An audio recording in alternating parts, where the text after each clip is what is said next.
ہمارے دو دشمن ہیں جو ہمیں جادہ مستقیم سے ہٹانے کے لیے دن رات کوشاں ہیں، ایک نفس اور دوسرا شیطان۔ نفس اور شیطان دونوں دشمن ہمیں راہ حق سے ہٹانے کے لیے دن رات جد و جہد میں ہیں اور ہمارے خلاف مساعی جد و جہد اور محنت کر رہے ہیں۔ ان میں جو نفس ہے وہ بڑا دشمن ہے یا شیطان بڑا دشمن ہے؟ عمومی طور پہ تو یہ کہا جاتا ہے کہ شیطان نے ہمیں ورغلا دیا، لیکن شیطان جب خود ورغلایا گیا، شیطان جب شیطان بنا تو اس وقت کوئی دوسرا شیطان تو نہیں تھا جس نے شیطان کو ورغلایا، وہ نفس تھا جو شیطان کو بھی شیطان بنا۔ نفس نے اندر سے سر اٹھا کے کہا تھا نا، انا خیر منہ، میں بہتر ہوں، اور باقاعدہ دلیل کھڑی کر لی اس کے نفس نے، خلقتنی من نار وخلقتہ من طین، مجھے تو نے آگ سے پیدا کیا ہے، اسے تو نے مٹی سے پیدا کیا۔ مٹی افضل نہیں ہوتی، مفضول ہوتی ہے، اور آگ اٹھتی ہے اوپر کو جاتی ہے، یہ افضل ہے، لہٰذا افضل مفضول کو سجدہ کیسے کرے؟ میں سجدہ نہیں کروں گا۔ باقاعدہ اس کے نفس نے ایک دلیل تراشی۔ اللہ اگر چاہتا اس کی دلیل کے بخی و دھیڑ کے رکھ دیتا، لیکن اللہ تعالیٰ نے اس کی دلیل کا جواب دینے کی بجائے کہا جا میرے دربار سے نکل جا۔ اس نے کہا مالک مجھے مہلت دے دے، کہا جا قیامت تک تجھے مہلت۔ اللہ اکبر۔ تو اب شیطان کو شیطان بنانے والا نفس ہے جس نے اندر سے کھڑے ہو کے کہا انا خیر منہ، میں بہتر ہوں۔ اس میں نے شیطان کا بیڑا غرق کر، انانیت اسے کہتے ہیں، انا خیر منہ، اس سے انانیت ہے، میں بہتر ہوں۔ ایک بزرگ تھے، انہوں نے ساری زندگی اپنی زبان پہ لفظ میں نہیں آنے دیا۔ وہ فرماتے تھے یہ وہ لفظ ہے جس نے شیطان کا بیڑا غرق۔ تو وہ اس مفہوم کو ادا بھی کرنا چاہتے تو بالفاظ دیگر کر۔ کسی نے سنا کہ فلاں شخص ہے، اس کی زبان پہ کبھی میں کا لفظ نہیں آیا، تو اس نے کہا لو اس کی زبان پہ یہ لفظ کیوں نہیں آیا؟ میں جاتا ہوں اور ان کی زبان پہ یہ لفظ آئے ہی آئے۔ ہر شخص کی اپنی ترجیحات ہوتی ہے۔ ایک مہم پہ نکلا کہ ان کی زبان پہ لفظ میں لے کر آنا۔ گیا، حضرت بیٹھے تھے، حضرت ایک مسئلہ پوچھنے آیا ہوں۔ بیٹا پوچھئے۔ کہا شیطان کو کس چیز نے برباد کیا تھا؟ حضرت اب تو بولیں گے نا کہ میں نے اس کا بیڑا غرق کیا تھا، تو کہوں گا جیسے بھی زبان پہ لفظ تو آئی گیا، اور شیخ بھی بڑے سمجھدار تھے، سمجھ گئے اس کی نیت کے کھوٹ کو کہ یہ کیوں آیا ہے اور یہ مسئلہ کیوں پوچھ رہا۔ ہر مسئلہ تفہیم کے لیے نہیں پوچھا جاتا، اس کے مقاصد اور بھی ہوتے ہیں، اور اہل اللہ کو اللہ نے وہ بصیرت دی ہوتی ہے جو سائل کے انداز سے سمجھتے ہیں کہ اس کے مقاصد۔ تو کہا حضرت پوچھنے آیا ہوں کہ شیطان کو کس چیز نے برباد کیا؟ حضرت فرمانے لگے نماز کا ٹائم ہو گیا، ابھی جماعت کھڑی ہونے والی ہے، نماز کے بعد اس پہ بات کر۔ خیر نماز ہوئی، سلام پھرا تو حضرت خود فرمانے لگے کسی نے پوچھا تھا کہ شیطان کو کس چیز نے برباد کیا؟ جواب دینا چاہ رہا ہوں کس نے پوچھا تھا؟ جھٹ کھڑا ہو گیا میں نے۔ کہا بس اسی نے اس کا بیڑا غرق کر دیا۔ تو انانیت میں جو ہے یہ شیطان کو شیطان بنانے والی، نفس جس نے اندر سے سر اٹھایا اور کہا انا خیر منہ، میں بہتر ہوں، تو یہ شیطان کو شیطان بنانے والا نفس ہے۔ تو نفس شیطان سے بھی بڑا دشمن۔ اب ہمارے ساتھ دو بڑے دشمن لگے ہوئے، ایک شیطان اور دوسرا نفس، اور دونوں ہمارے باطن کو اجاڑنے کے لیے، ہمارے من کو بے چراغ کرنے کے لیے، ہمارے اندر کی روشنیاں بجھانے کے لیے دن رات کوشاں۔ ایک تنہا ناتواں اکیلی جاں، دو دشمنوں کے نرغے میں، اور دونوں دشمن بڑے تگڑے اور بہت طاقتور، اور ہر وقت ہمارے اوپر حملہ آور۔ الشیطان جاسم علی قلب ابن آدم فاذا ذکر اللہ خنس واذا غفل وسوس۔ حضرت نبی رحمت صلی اللہ علیہ وآلہ وسلم نے ارشاد فرمایا شیطان اولاد آدم کے دل پہ قبضہ جماتا ہے، اور جب بندہ غافل ہوتا ہے تو یہ وسوسے ڈالتا ہے، اور جب بندہ اللہ کا ذکر کرتا ہے تو یہ بھاگ جاتا ہے۔ تو شیطان وسوسہ اندازی کرتا ہے، باطن کو اجاڑتا ہے، من کو لوٹتا ہے۔ نفس اور شیطان دو بڑے دشمن تھے جو ہمیں جادہ مستقیم سے بہکانے کے لیے دن رات کوشاں تھے۔ اب اللہ کا کرم دیکھیے، اذا دخل رمضان سلسلت الشیاطین، جب ماہ سیام جلوہ فراز ہوتا ہے تو شیاطین جکڑ دیے جاتے ہیں۔ جو ہی ماہ سیام شروع ہوتا ہے، چاند طلوع ہوتا ہے تو شیاطین جکڑ دیے جاتے ہیں، پورا مہینہ وہ آزاد نہیں رہتے، جکڑ دیے جاتے۔ سلسلت الشیاطین، یہ جو مسجدوں کے دروازے کھل گئے، جہاں 1.5 صف ہوتی تھی وہاں 5 صف تراویوں میں ہیں، تو یہ شیطان کے بند جانے کی وجہ سے۔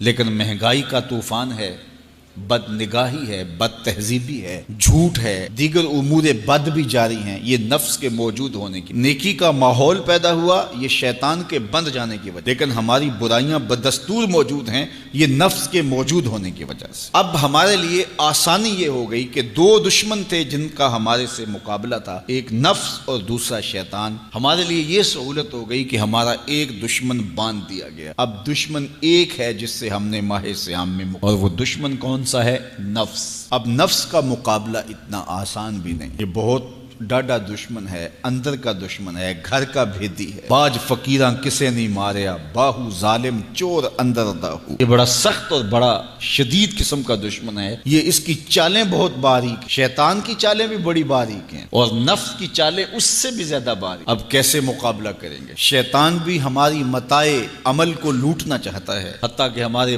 ایمان کو برباد کرنے پر تلا ہوا ہے، اور نفس بھی چالیں چل رہا ہے، اور ہم اپنی زندگی لاؤبالی میں گزارتے چلے جا رہے ہیں۔ ہمیں پتہ ہی نہیں کہ ہم موت کے کتنا قریب ہو رہے ہیں، اور شیطان ہمارے اوپر، نفس ہمارے اوپر حملہ آور ہے، اور یہ چاہتے ہیں ٹھیک ہے یہ چلتا رہے، یہ رسمی زندگی گزارتا رہے، کوئی بات نہیں، اس کے اندر کو ہم لوٹ لیں۔ اور یہ دونوں دن رات لگے ہوئے۔ ماہ سیام آیا تو ہمارا ایک دشمن بند گیا، ہمیں تھوڑی سی سہولت مل گئی۔ اب ایک ہی دشمن باقی ہے جس سے مقابلہ کرنا باقی ہے، اور وہ ہے نفس۔ اب نفس سے مقابلہ کیسے ہوگا؟ تو کسی ایکسپرٹ سے پوچھیں کہ جناب نفس ہے، ہم کمزور ہیں، شیطان دشمن ہمارا بندہ ہوا ہے، 2 محاذ کھلے تھے تنہا جان کے لیے، ایک محاذ بند ہو گیا، اب ایک ہی محاذ ہے، مقابلہ کرنا ہے تو کیسے کرنا؟ اللہ اکبر۔ تو ہم اقبال کی بارگاہ میں عرض کیا کہ آپ بتائیے۔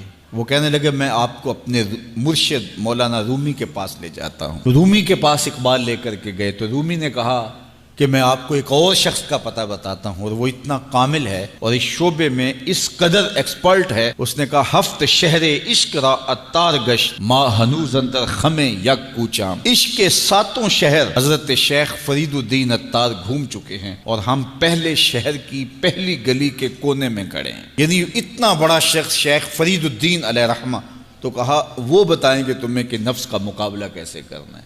رومی کہتے ہیں کہ وہ میرے بھی استاد ہیں، رومی کہتے ہیں کہ وہ میرے بھی ہادی و مرشد ہیں۔ جس عشق کے شہر میں میں داخل ہوا ہوں اور ابھی کونے پہ کھڑا ہوں، اس طرح کے 7 شہر وہ گھوم کے بھی آئے ہیں۔ آؤ ان سے پوچھتے ہیں کہ جناب نفس قابو کیسے کریں؟ تو شیخ فرید الدین اتار نے کہا نفس نتواں کشت الا باسے چیز بات گوئم یاد گیرش اے عزیز۔ نفس نہیں مرتا، لیکن 3 اسلحے اگر آپ کے پاس ہوں تو یہ نفس ٹھہر بھی نہیں سکتا۔ غور سے سن لیجئے، روحوں میں اتار لیجئے، اور زندگی میں ہمارا مقصد ہے اس نفس کا مقابلہ کرنا۔ شیطان کا مقابلہ کرنا بھی ہمارا مقصد ہے، اور نفس کا مقابلہ کرنا بھی ہمارا مقصود زندگی ہے۔ ساری زندگی فریب میں ہم میں نہیں گزارنی، زندگی تیزی کے ساتھ گزر رہی ہے اور ہم آغوش موت میں اترنے والے ہیں۔ تو یہ ڈاڈے دشمن ہماری متاع عمل لوٹ رہے ہیں، ہمارے کیے ہوئے عمل کو عجب سے، تکبر سے، ریاکاری سے برباد کر دیتے ہیں۔ ہمیں پہلے عمل کی طرف جانے نہیں دیتے، پھر عمل کے اندر وسوسے ڈالتے ہیں، پھر عمل ہو جائے تو اس کو پھر برباد کرنے کی کوشش کرتے ہیں۔ کتنے ڈاڈے دشمن ہیں جن کے نرغے میں ہم پھنسے ہوئے ہیں۔ تو پھر ہمیں کوئی بندہ مل گیا ہے جو بتا رہا ہے کہ جناب اس کا مقابلہ ایسے کریں گے، تو پھر آج کی سن لیں ہم اور غور کر لیں اور اپنے اندر اتریں۔ تو شیخ فرید الدین اتار ہمیں بتا رہے ہیں، تو سنیے وہ کیا کہہ رہے ہیں۔ نفس نتواں کشت الا باسے چیز، نفس نہیں مرتا، یہ بڑا ڈاڈا ہے، لیکن 3 اسلحے اگر آپ کے پاس ہوں تو یہ ٹھہر بھی نہیں سکتا۔ وہ 3 اسلحے کون سے ہیں؟ خنجر خاموشی و شمشیر جو، نیزائے تنہائی و ترک ہجو۔ ایک خاموشی کا خنجر، دوسرا بھوک کی تلوار، اور تیسرا تنہائی کا نیزہ۔ یہ 3 اسلحے تمہارے پاس ہوں تو پھر نفس ٹھہر بھی نہیں سکتا۔ خاموشی کے خنجر سے نفس پہ وار کیا جا سکتا ہے۔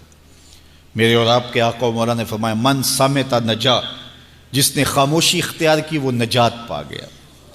ہماری زندگی کے جتنے بھی برے اعمال ہیں ان میں سے سب سے زیادہ برے اعمال ہماری زبان کرتی ہے۔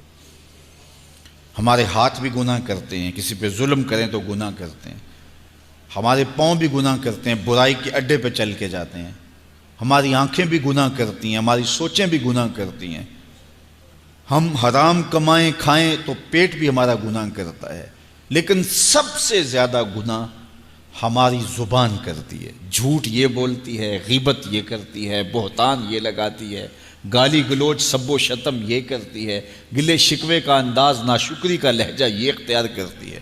اسی لیے میرے اور آپ کے آقا و مولا نے فرمایا جو تمہارے 2 جبڑوں کے درمیان ہے، یعنی تمہاری زبان، اور جو دو ٹانگوں کے درمیان ہے تمہاری پارسائی کی جگہ، ان دو چیزوں کی تم مجھے ضمانت دے دو، میں محمد تمہیں جنت کی ضمانت دے دیتا ہوں۔ تو اپنی زبان کی حفاظت کرنی ہے۔ دیکھیے یہ سننے کے لیے چیزیں نہیں ہیں محض، بلکہ ان پر ہم عمل کریں، اور آج سے ہی دیکھیے یہ موسم رحمت ہے، رحمت کی برکھا برس رہی ہے، اور یہ موسم نور ہمارے سیکھنے کے لیے ہے۔ تو ہم اپنے نفس کو کیسے قابو کریں گے؟ دو دشمن تھے، ایک بندھا ہوا ہے، چھوٹ کے کچھ نہیں کر سکے گا اگر نفس کو قابو میں کر لیا۔ اور اگر ہم نفس کنٹرول نہ کر سکے، وہ تو جہنم کی آگ میں اور زنجیروں میں جکڑا ہوا پیچ و تاب کھا رہا ہے کہ یہ جو ٹوپیاں پہنے ہوئے مسجدوں میں جاتے ہو نا، میں عید کے دن نپٹ لوں گا تم سے، وہ تو اور نفس کے ساتھ مل کے ہمارا بیڑا غرق کرے گا اور ہمیں اور دور کر دے گا، اور ہماری باطنی اساس اور بنیاد اور کمزور کر دے گا۔ اس لیے ضرورت ہے کہ ہم اپنے نفس کو ان دنوں کے اندر کمزور کریں۔ اس کا پہلا نسخہ کیا ہے؟ خاموشی کا خنجر۔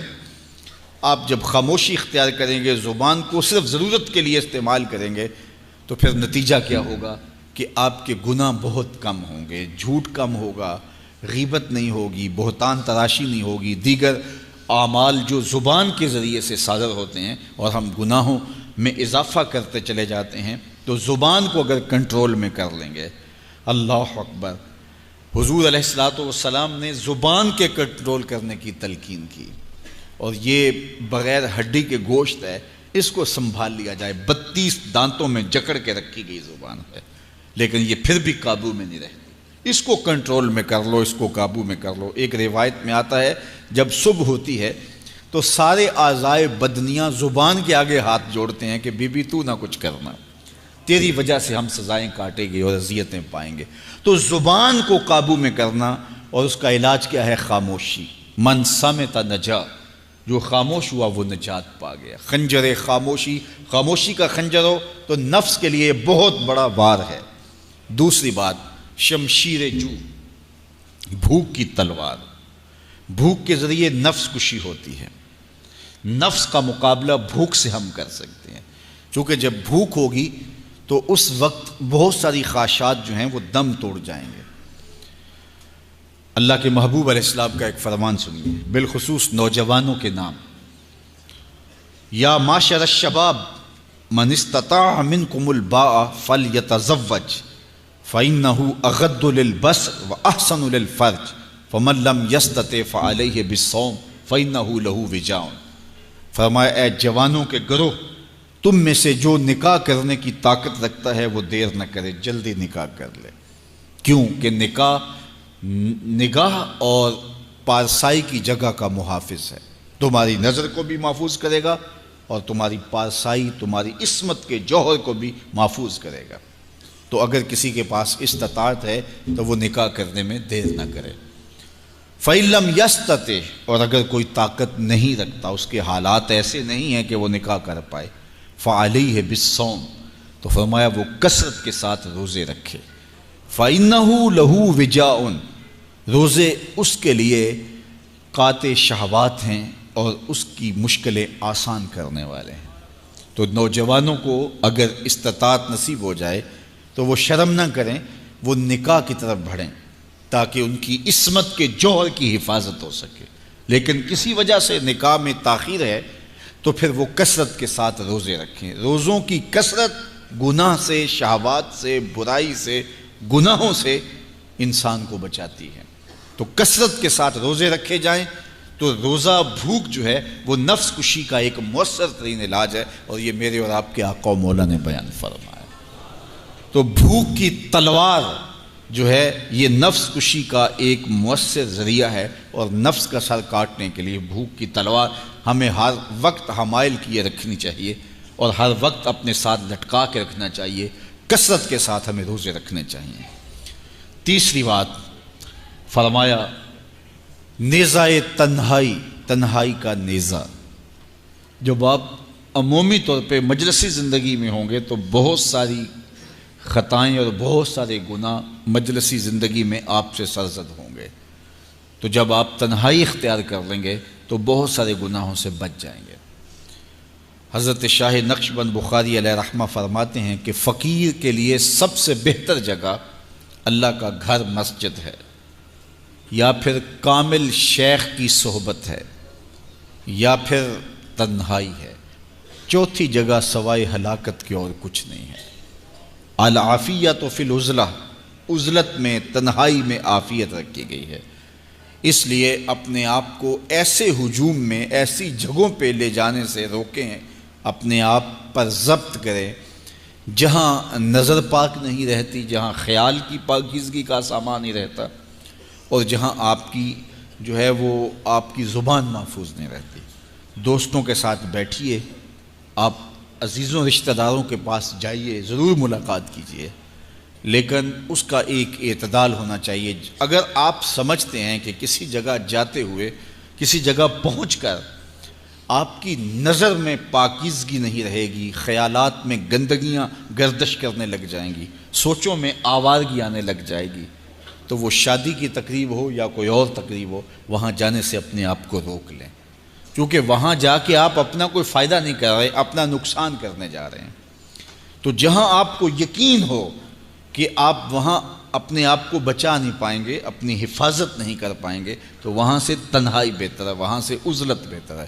تو یہ تین چیزیں ہم اگر کر لیں تو یہ نفس کشی کا ایک مؤثر ذریعہ ہے۔ اب ماہ صیام کے اندر اللہ تعالیٰ یہ تینوں چیزیں ہمیں نصیب کرتا ہے۔ ہم زیادہ بولتے نہیں ہیں، روزے سے ہوتے ہیں، بلکہ فرمایا اگر تم سے کوئی شخص بحثے، کوئی الجھے، کوئی لڑائی کرنا چاہے، بدتمیزی کرے، تو اس سے کہو انی صائم، میں روزہ رکھا ہوا ہے۔ اور اسی طرح بھوک تو میسر ہوتی ہی ہوتی ہے۔ اور تیسری بات کہ عزلت بھی میسر ہو جاتی ہے، اس میں آپ ذکر کے لیے، فکر کے لیے، روزے میں آپ تلاوت کلام مجید کے لیے تنہائی اختیار کرتے ہیں۔ تو گویا روزہ ایک ایسی تربیتی ورکشاپ ہے کہ جس کے ذریعے سے آپ کے نفس کی تہذیب ہو جاتی ہے۔ جب نفس قابو میں آ گیا، نفس کنٹرول میں آ گیا، نفس کو آپ نے کمزور کر لیا، تو شیطان چھٹ کے بھی کچھ نہیں کر سکے گا، کیونکہ شیطان ہمارے اوپر حملہ کرتا ہے نفس کے ذریعے سے۔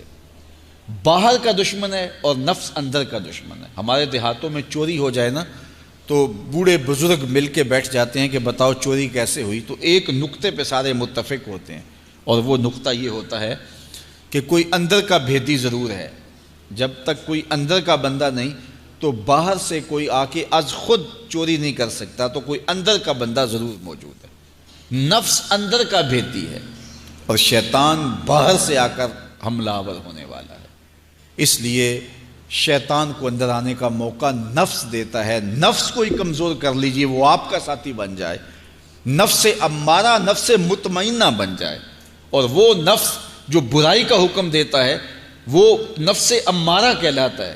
اور جب وہ کثرت ذکر سے، عبادت سے نفس مطمئنہ بن جاتا ہے تو پھر وہ شیطان کے لیے رکاوٹ کا ذریعہ بن جاتا ہے اور آپ کی زندگی محفوظ ہو جاتی ہے۔ اور یہ ہمارا کام ہے، یہ ہمارے کرنے کا وظیفہ ہے۔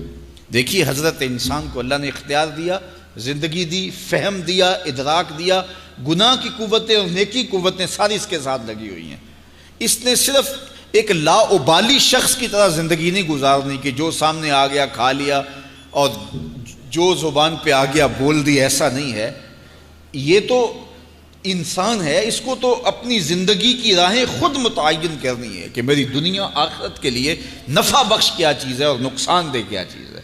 انا ہدیناہ السبیل اما شاکرا و اما کفورا، کہ ہم نے اس کو دونوں راہیں دکھا دی، وہدیناہ النجدین، اس کو پتہ ہے یہ اچھائی ہے یہ برائی ہے، اس نے اس سے اجالنا ہے اپنے اندر کو اور اپنے باطن کو سنوارنا ہے۔ تو ماہ صیام ہمارے لیے موسم رحمت اور موسم نور ہے، جو ہمارے اندر کی روشنی کا سبب اور ذریعہ ہے۔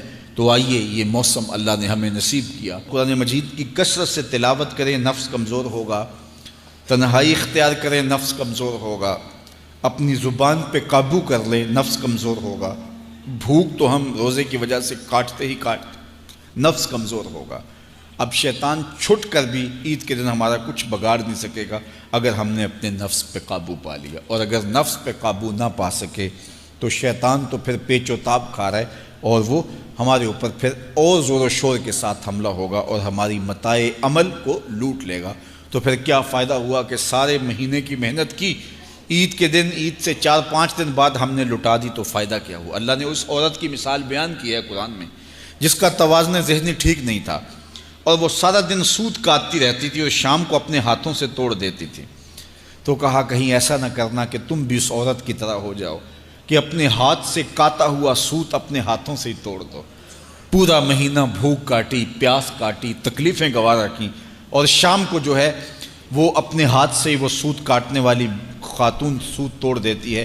تو کہیں ہم بھی ایسے نہ ہو جائیں کہ مہینے کی محنت ہر سال عید یا عید کے چند دن بعد برباد کر لیں، پھر اگلے سال مہینے کی محنت کریں، پھر عید کو برباد کر دیں، تو کیا فائدہ ہوا؟ تو ہم نے جو نعمت سمیٹی ہے، جو چیز دی ہے، جو چیز حاصل کیا، اس کو جذب کر لیں روح کے اندر، اس کو اپنے من کے اندر اتار لیں۔ اہل ایمان کو ایک دعا تلقین کی گئی ہے، وہ کیا دعا کرتے ہیں؟ ربنا لا تزغ قلوبنا بعد اذ ہدیتنا، اے اللہ ہدایت کے بعد ہمارے دل کو پھر دوبارہ ٹیڑھا نہ کر دینا۔ اگر ہدایت دی ہے تو وہ نصیب ہی رہے، وہ من میں جذب ہو جائے، وہ روح میں اتر جائے۔ تو میں اور آپ اپنی زندگی کو اللہ اور اس کے رسول کے نام پہ لگایا ہے، تو پھر اپنی ساری زندگی کو اللہ اور اس کے رسول کے نام پہ لگا دیں۔